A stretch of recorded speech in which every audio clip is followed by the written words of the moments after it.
Suing the federal government over its plans to have the U.S. Army Corps of Engineers dump dredged material into the Long Island Sound. TV 1055's Jennifer McLogan explains why both environmentalists and the governor are now joining forces to fight the feds. Fisherman Thurman Bryant is watching what he calls the decline of Long Island Sound as excavators dredge silt and muck. It basically displaces the fish from their natural habitat. It's a busy day at Port Jefferson Harbor for those who love Long Island Sound. We have to make sure that we take care of it and still, it could exist for my kids and their kids. The Keegan family just took the ferry from Connecticut and was surprised to see open water dumping of dredged materials as they passed. Describe what the dredging looks like right now out there. It's dirty. And that's the worry and complaint from those who live on or make a living from the majestic waterway. A controversial 30-year plan to continue dumping dredged soil, sand, and sediment into Long Island Sound was just approved by the U.S. Army Corps of Engineers and the Environmental Protection Agency. We consider Long Island Sound an extension of our home. It's our front yard, it's our backyard, but it's not our junkyard. Environmentalists say studies show sludge pulled from the bottoms of harbors, inlets, and rivers, which allow cargo ships to safely pass, can contain mercury, lead, and pesticides, harming marine life and water quality.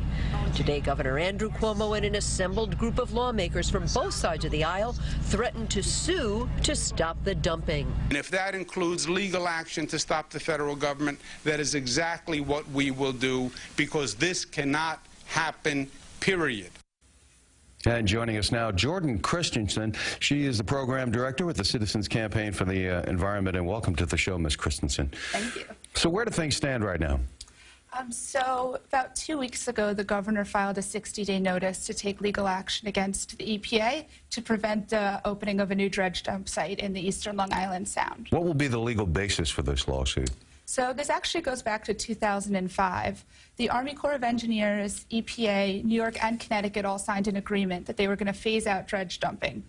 2 years ago, the EPA and Army Corps came out with their plan to phase out dredge dumping, and instead of doing that, decided to continue dredge dumping and actually increase the amount they're dumping for the next 30 years. So now New York State is taking a stand and saying we will not allow this dumping in our backyard. Is it New York versus Connecticut, or more New York against the government? Is Connecticut on our side in this?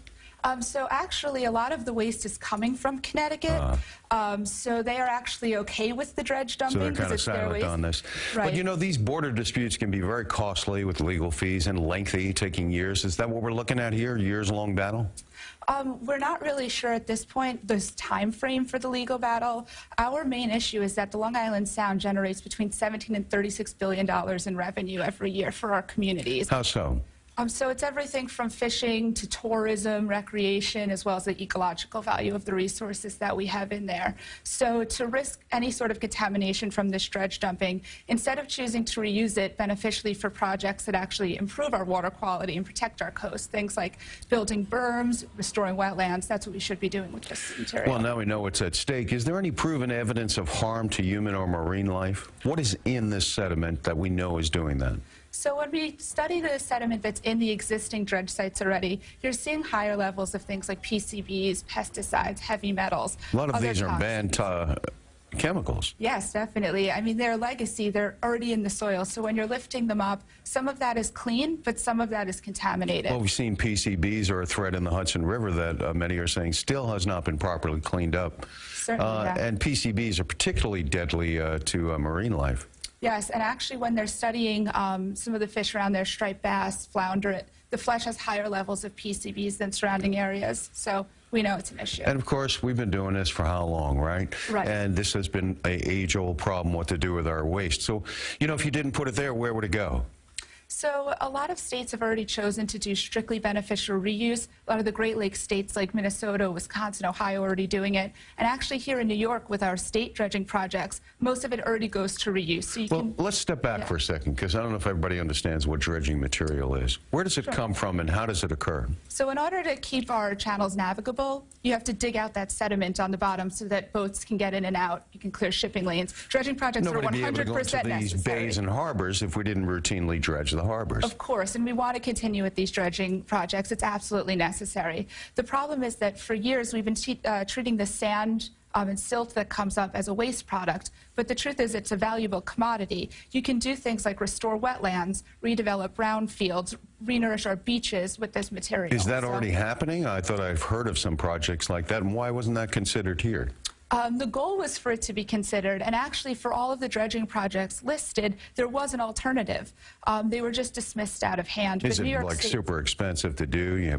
Well, New York State already is doing it with a lot of our dredging projects, so we know that it's possible, and especially valued against the long-term economic impacts of the Sound, we think it's worthwhile as well. Well, now, if they have these dangerous chemicals in there, how then could they be beneficial in restoring wetlands? They also have marine life.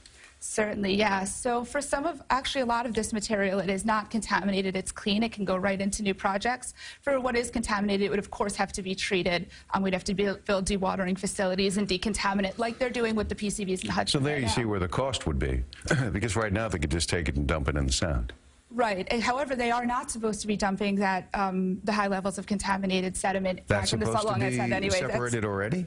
Yeah, they're already supposed to not be redumping that. That's in the plan as is. So when they talk about this sort of low cost where we just throw it on a barge and throw it in the middle of the Sound, there's sort of a long-term environmental cost to that we should be addressing also.